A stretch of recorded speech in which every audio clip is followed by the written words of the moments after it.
Museum Mendiang Nike Ardila menjadi inspirasi ayah Vanessa Angel, Dodi Sudrajat, yang ingin membuat museum untuk mengenang ibu dari Gala Sky. Impian Dodi Sudrajat itu terlaksana. Museum istri Bibi Ardiansyah kelar dikerjakan. Isinya, mulai dari gitar bertuliskan nama Vanessa, sepatu, jaket, hingga topi yang pernah dikenakan saat manggung. Hal itu terlihat dari postingan Instagram Story milik penyanyi sekaligus co-produser Insula Film, Irma Rasim, @irma_rasim.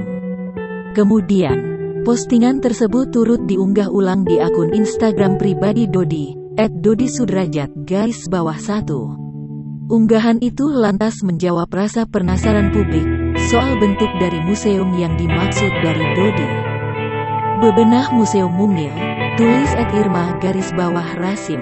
Mulai dari gitar bertuliskan nama Vanessa, sepatu, jaket, hingga topi yang pernah dikenakan saat manggung.